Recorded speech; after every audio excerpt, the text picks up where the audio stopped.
the average person, me, you, all of us, we are actually wasting about 20 pounds of food per month.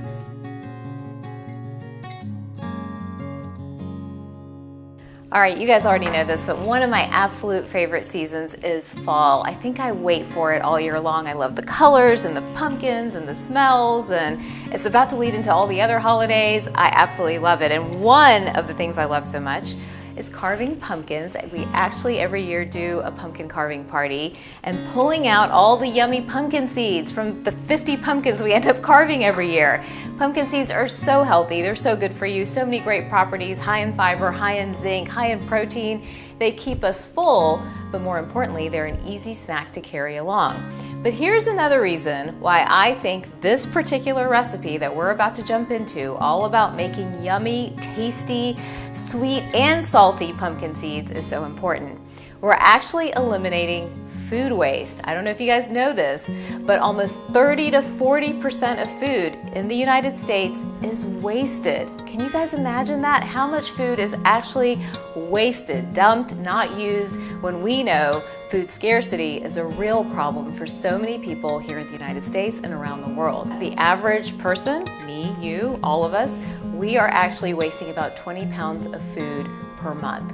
That's a lot of food, guys. So when we're carving those pumpkins, we want to use everything, right? We don't want to be guilty of food waste. I know you don't. I certainly don't either. So we're going to start with this pumpkin seed recipe and all the fun things you can do with pumpkin seeds. Now this is super easy. Literally pulled out the pumpkin seeds, rinsed them, patted them dry, they're ready to go.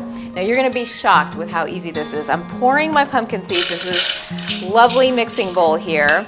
From there, I've already got prepped a mixture of some coconut oil and some vanilla extract as well, which you can see right here.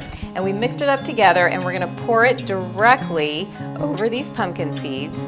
There's a method to this madness. We're going to mix it all up together.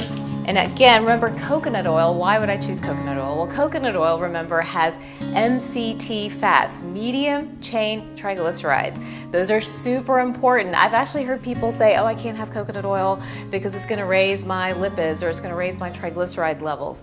Remember, you just need a little bit. But that MCT oil within coconut oil balances gut bacteria. It actually helps to lower yeast or lower candida. It keeps us full so we're not having sugar cravings, which we know is a major problem this holiday season. So again, that's the reason we chose coconut oil for this particular recipe. Don't forget, I post new videos every Thursday. Hit subscribe.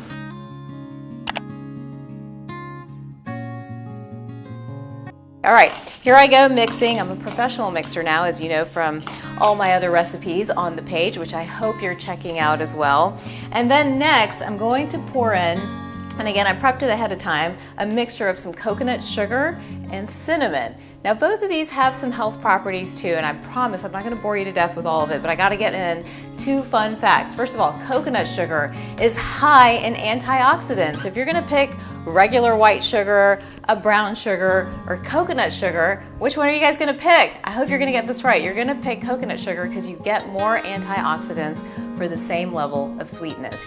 Now let's talk about cinnamon for a second too. One of my favorite spices. It's actually in the spice category.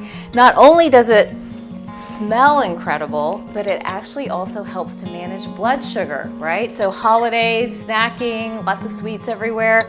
This recipe is going to prevent you from being a victim to all the crazy sugar cravings out there. Okay, let's keep moving here. We're going to pour this in here. Again, this can be to your liking. I'm just sort of sprinkling it. I'm going to go ahead and mix that together. If you love cinnamon like me and you want your whole kitchen to smell like a cinnamon factory, well, go ahead and add more. Why not, right? So we're going to add a little bit more there. I'm going to continue to mix that up.